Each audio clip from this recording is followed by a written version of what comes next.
शिवसेना उमेदवारांची दुसरी यादी जाहीर। 20 उमेदवारांच्या नावाची शिवसेनेकडून घोषणा। भावना गवळी, मुर्जी पटेल यांना तिकीट।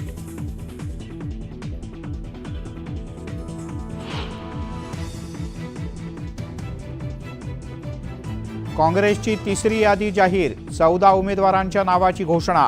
भगीरथ भालके यांना पंढरपूरमधून उमेदवारी।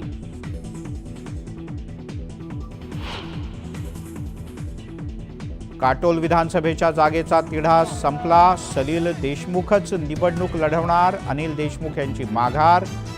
उद्या सलील देशमुख उमेदवारी अर्ज दाखल करणार। ज्योती मेटे यांनी घेतली मनोज जरांगे पाटील यांची भेट। विधानसभा निवडणुकीच्या पार्श्वभूमीवर चर्चा झाल्याची माहिती।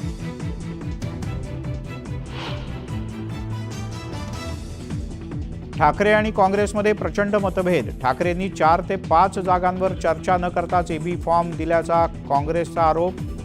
डझनभर जागांवर सांगली पॅटर्न राबवला जाण्याची शक्यता।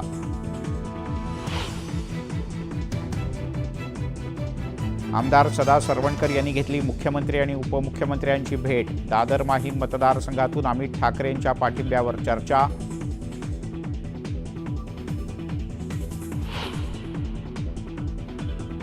महायुतीच्या जागा वाटपावरून रिपाई नाराज। धारावी किंवा चेंबूरची जागा तरी द्या, रामदास आठवले यांची आग्रही मागणी।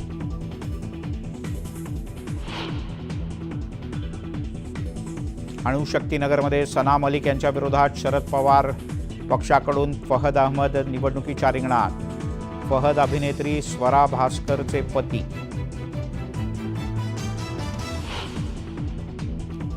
परळीमध्ये धनंजय मुंडे यांच्या विरोधात शरदचंद्र पवार पक्षाकडून राजेसाहेब देशमुख यांना उमेदवारी। पवारांनी मराठा कार्ड खेळल्याची चर्चा।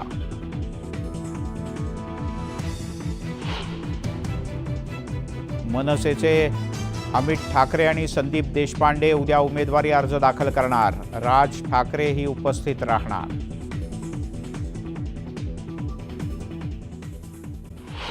सुजय विखेंच्या सभेमध्ये थोरातांच्या कन्या जयश्री यांच्या संदर्भात वादग्रस्त विधान करणाऱ्या वसंतराव देशमुखांना अखेर अटक झाली। पण त्यांच्या अटकेनंतर अहमदनगरमधील राजकारण काही केल्या थांबण्याचं नाव घेत नाहीये। रविवारी म्हणजे आज पुन्हा एकदा विखे आणि थोरात आमने सामने असल्यामुळे हे प्रकरण आणखी पेटल्याचं दिसतंय। अरे तुला सुद्धा प्रश्न आहे। अरे तुला सुद्धा प्रश्न आहे। नाहीतर मग आम्ही इलेक्शन काळात मैदानात उतरलो तर तुमची मुलगी घराच्या बाहेर पडू शकणार नाही। सुजय विखेंच्या सभेतील वसंतराव देशमुखांच्या विधानामुळे विखे आणि थोरातांमधील जुन्या संघर्षाला नव्यानं धार मिळाली। बाळासाहेब थोरातांच्या कन्या जयश्री यांच्याबाबत आक्षेपार्ह विधान करणाऱ्या वसंतराव देशमुखांना अटक झाली। एकीकडे राधाकृष्ण विखे पाटील गाड्यांची तोडफोड करणाऱ्यांवरती कारवाई करण्याची मागणी करत पोलिसांना निवेदन देत असतानाच जयश्री थोरातांनी सुद्धा पोलीस ठाण्यावर मोर्चा काढत कारवाईची मागणी केली। यावेळी त्यांनी त्यांच्या अब्रूची तोडफोड करणाऱ्यांवर कारवाई करा असं म्हणत विखे आणि पोलिसांवर निशाणा साधला। आंदोलन करण्याची वेळ जी आहे ती त्यांनीच आणवली होती आणि आता उलट माझ्यावरतीच गुन्हा दाखल करतायत ते। म्हणजे मी इथे न्याय मागायला गेली होती। न्याय मागण्यासाठी माझे सर्व माता भगिनी माझ्या बरोबर होते। डॉक्टर सुधीरजी तांबे होते, दुर्गाताई होत्या, इंद्रजी काका होते, हे सर्वजण होते।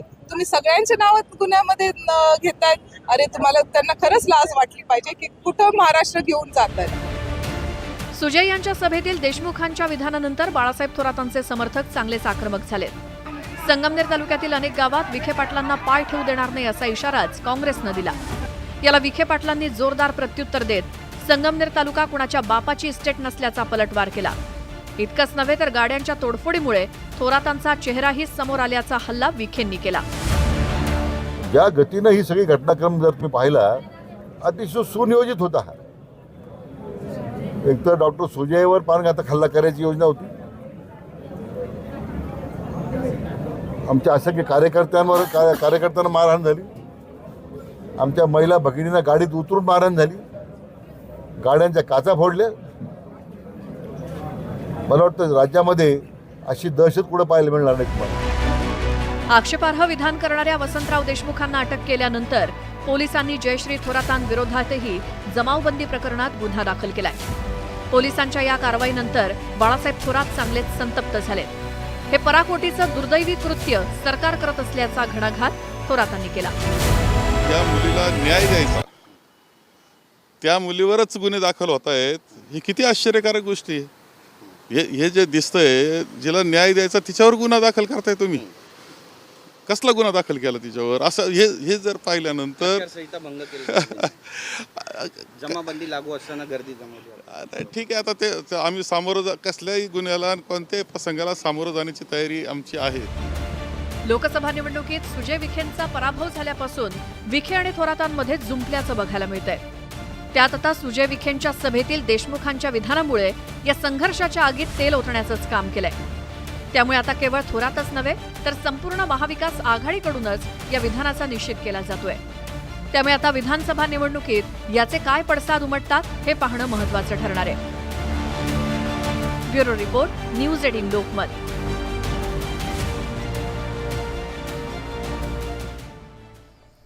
इंदापूर मतदारसंघामध्ये दोन्ही राष्ट्रवादी काँग्रेसमध्ये आता जोरदार संघर्ष सुरू झालाय. शरद पवारांच्या पक्षाचे उमेदवार हर्षवर्धन पाटील यांच्यावरती उपमुख्यमंत्री अजित पवार यांनी जोरदार तोफ डागली आणि त्यामुळे हर्षवर्धन पाटलांनी सुद्धा अजित पवारांची कुंडलीच मांडली.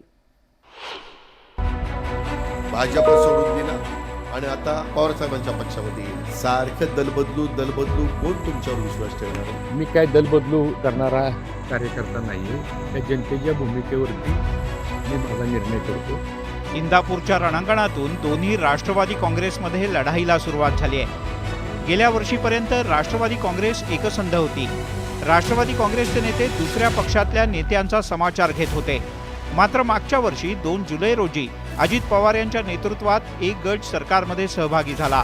अजित पवार यांच्या नेतृत्वात पक्षाचे बडे नेते मंत्रीही झाले आणि तिथेच राष्ट्रवादी काँग्रेसमध्ये फूट पडली. परिणामी दुसऱ्याचा समाचार घेणारे नेते आता एकमेकांवर तुटून पडतायत. अजित पवार आणि शरद पवार यांच्या पक्षातले नेते एकमेकांच्यावर तोफ डागू लागलेत.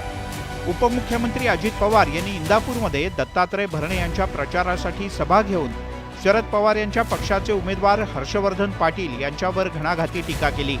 पाटील यांनी नुकत्याच केलेल्या पक्षांतरावरून अजित पवार यांनी जोरदार टोला हाणला. स्वतः भाजपच्या काही प्रमुख लोकांनी सांगितलं आम्ही त्यांना तिच्यामध्ये घेणार आहोत, परंतु थांबायची तयारीच नाही. सारखं कोणीतरी नाही आपल्याला थांबून कसं चालेल, काय चालेल, ते त्यांच्या पक्षाने काय करावं त्यांचं झालं.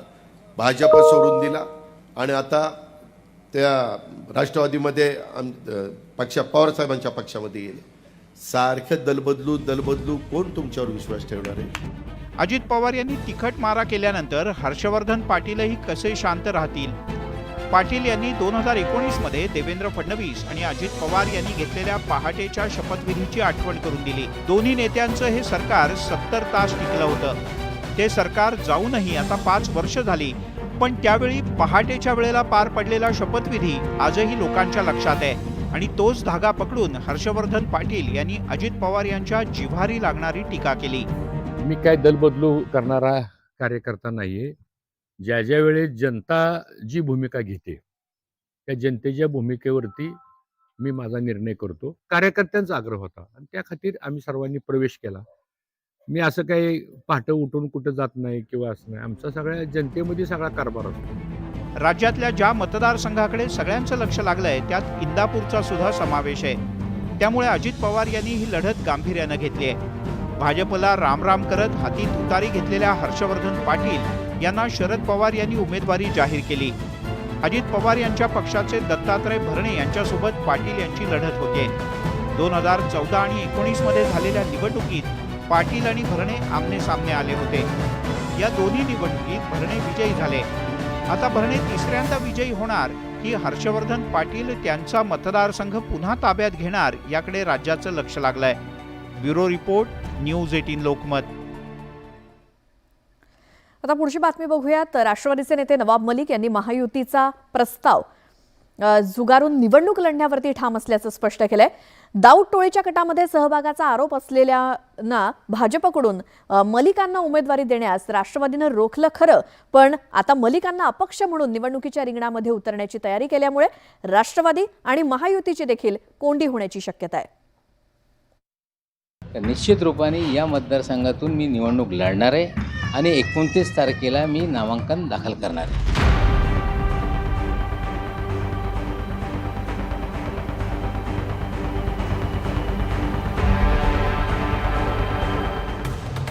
तब्बल 2 वर्षानंतर राष्ट्रवादीचे नेते नवाब मलिक माध्यमांशी बोलले. ते तुरुंगात जाण्याआधी जसे संघर्षाची भाषा करायचे त्याच भाषेत त्यांनी पुन्हा एकदा लढण्यावर ठाम असल्याचं सांगितलं आणि महायुतीला इशारा दिला. खरं तर नवाब मलिक यांना अजित पवार यांच्या राष्ट्रवादीनं उमेदवारी देण्याबद्दल हालचाली सुरू केल्या, पण भाजपनं मलिक यांच्या उमेदवारीला ठामपणे विरोध केल्यानं राष्ट्रवादीची कोंडी झाली. त्यामुळे राष्ट्रवादीनं मलिक यांची समजूत काढण्यासाठी त्यांच्या कन्या सना मलिक यांना अणुशक्तीनगरमधून उमेदवारी दिली. यानंतरही नवाब मलिक काही थांबण्याच्या मानसिकतेत नाहीत. आता तर त्यांनी मानखुर्द शिवाजीनगर विधानसभा मतदारसंघातून अपक्ष म्हणून अर्ज भरणार असल्याची घोषणा केली. गुंडगिरीचं वातावरण आहे, ड्रग्सचा हा साम्राज्य इथे निर्माण झालेला आहे. लोकांना शिक्षणासाठी चांगली व्यवस्था नाही. गेली 4 महिने जनता माझ्या घरी येऊन आग्रह धरताय की साहेब तुम्ही लढा. तुम्ही लढले नाही ते हे गुंडगिरी संपणार नाही, ड्रग्सचा कारभार संपणार नाही. तर निश्चित रूपाने या मतदारसंघातून मी निवडणूक लढणार आहे आणि 29 तारखेला मी नामांकन दाखल करणार आहे. मलिक लढण्यावर ठाम असल्यानं अजित पवार यांच्या राष्ट्रवादीची कोंडी झाली आहे. त्यामुळे पुन्हा एकदा राष्ट्रवादीनं मलिक यांच्या समजुतीची रणनीती आखली. आजचाही दिवस आहे आमच्याकडे, उद्याचाही आहे, परवाचाही आहे. आम्ही सगळेजण महायुतीमध्ये सर्वच बाबतीमध्ये 288 जागांच्या वरती विषय त्या ठिकाणी आम्हाला घोषित करायचा आहे. त्यातल्या मी कालच सांगितल्याप्रमाणे जवळपास 10 जागांच्या वरचा निर्णय प्रलंबित आहे. त्यावेळेला सुद्धा मग अंतिम माहितीच्या अवधीमध्ये घोषणा निश्चितपणाने त्या ठिकाणी होईल. दुसरीकडे महाविकास आघाडीनं सुद्धा नवाब मलिक यांच्या प्रकरणावरून भाजप आणि महायुतीला चिमटे काढण्याची संधी साधली.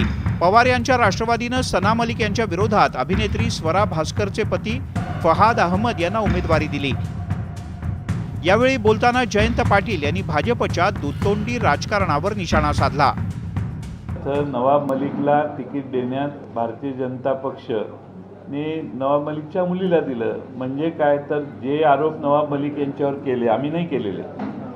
आम्ही तर उलट त्यांच्या बाजूने ते शिफारस सभेत त्यांचे बाजूच मांडत होतो. पण भाजपने ठामपणाने जे आरोप केले, ज्याच्यासाठी त्यांना तुरुंगवास झाला, त्यांना बरोबर घेण्याची व्यवस्था भारतीय जनता पक्षाने केलेली दिसते.